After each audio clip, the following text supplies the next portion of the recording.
Welcome back, everybody. It's time for science. This week we are doing a lesson on planting a seed. Last week you learned about seeds. In fact, we took apart a bean seed. And now now that we know a little bit about what's inside the seeds, we're ready to plant them and maybe they'll actually grow. We're not going to plant bean seeds this time. We are going to plant a kind of seed called a Wisconsin fast plant. And this plant is really cool because it goes through the whole life cycle in just 6 weeks. After this video, make sure you're paying attention because you might want to try and planting a seed on your own. You do not need to plant a Wisconsin fast plant. You could plant any seed that your family happens to have. So we know a little bit about what helps a plant grow, what makes a seed turn into a plant. Last week, you guys already noticed one thing. You noticed when the bean seed got wet with water, it already was starting to get bigger. That's one of the first steps to growing. So seeds do need water to turn into plants. Think about what else do seeds need to turn into plants? That's what we're going to be exploring today. So what else do they need? So we know water is one of them. If you said sunlight is something plants need to grow, you would be absolutely right. You need some kind of light. And then a third thing that they do need is some kind of food. Some kids say, oh, plants need soil, but really the soil has food in it. If you notice, it's not food like we eat, but there's these little white pellets. These are fertilizer pellets. That's basically food that the plant uses. It's nutrients it uses so it can grow more healthily.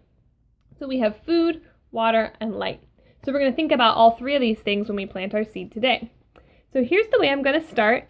I have a special container for my seed, and it is called a quad.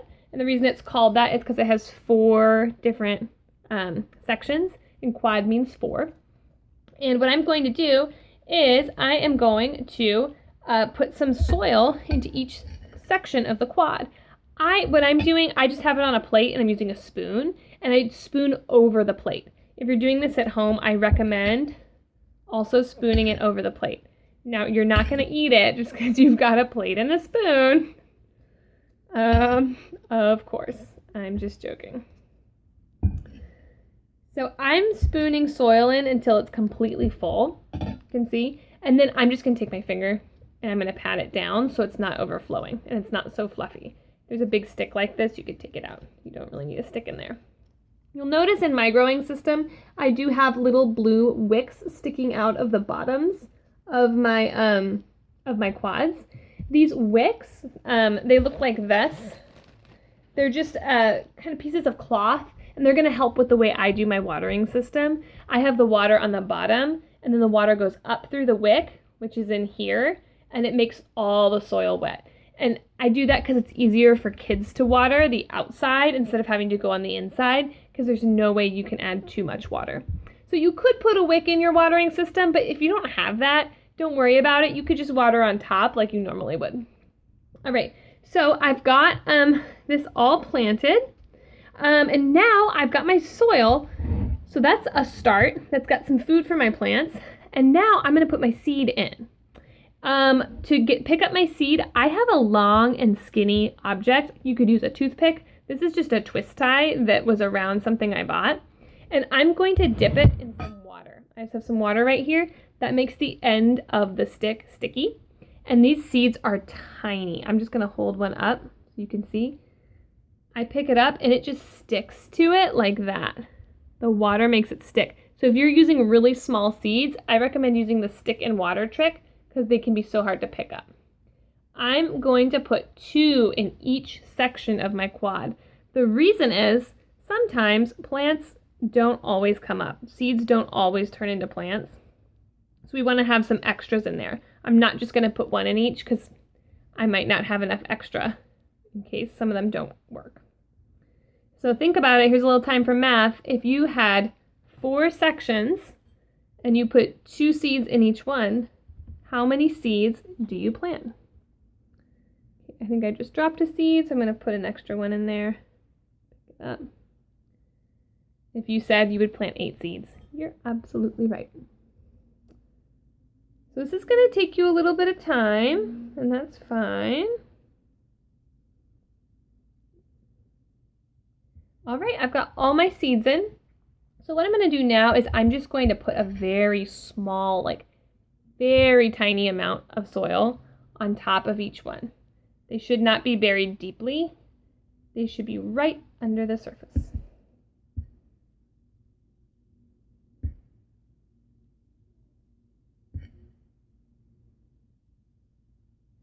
Okay, fantastic. So now I've got my seeds just buried. These ones, I'm seeing this one, so I'm just going to poke it under a little bit. Just a little bit. And now we're almost ready to go. We've got soil. I'm going to put it under some light, but of course I'm missing water. So I would want to water my seed so it can start growing already and getting bigger already. It's going to be my next step. Now I'm going to put this to the side. I actually have a couple of examples on my side. We're going to do a quick experiment about what happens if we don't give a seed one of the 3 things we talked about. So my first one, let me find it. I'm going to give a plant no food. So I'm going to put seeds in here, and there's just a wet paper towel, and I'm going to take some seeds and put them in here, and no soil, but I'm going to give it light, and it's wet in here. I'm going to give it a paper towel. We're going to see what happens. I'm going to give one of my plants no light. Okay, so I'm going to give it water. It's got soil, no sunlight. Wonder what's going to happen. And my last one, I'm going to give no water. I'm going to give it light. I'm going to give it water. I'm going to give it light. I'm going to give it food, the soil, but I'm not going to give it any water. So this is where I want you to make a prediction. I want you to think about what would happen if a plant didn't have those things.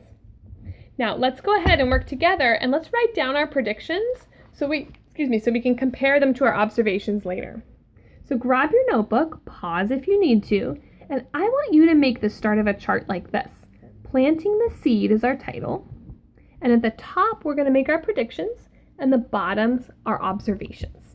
Now I'm going to divide this into 4 parts to help me. I'm going to draw a line down the middle first, and you'll see I didn't draw over where I wrote observations. And I'm going to split it in half again to make 4 parts. So I'm going to do 2 here and 2 here. So a line again, and a line again. And I'm going to make a prediction for no water. I'm going to make a prediction for no light. What will happen then? I'm going to make a prediction for no food, or in this case, that's no soil. And I'm going to make a prediction for the one that has everything. What do you think will happen? Okay, I'm going to show you this and give you a chance to write. Now, you're not going to write the observations yet. You're only going to focus on your predictions. So you could pause and write your predictions, I think. Okay, remember, if you didn't get a chance to write, you could go back and pause so you can write, because you want to see how it's different than what happens. So we've got our plants, and I encourage you after this video, if you can, you could plant a seed. And you could also, when you're going for walks around your neighborhood with your family, maybe notice some baby plants and try and see how they're growing. And see if they have enough light, see if they're growing in soil, and see if they're getting any water, okay? And report back to me when you do, because I'd love to hear what you guys are seeing. All right, thank you so much for joining me, and I'll see you next time for science.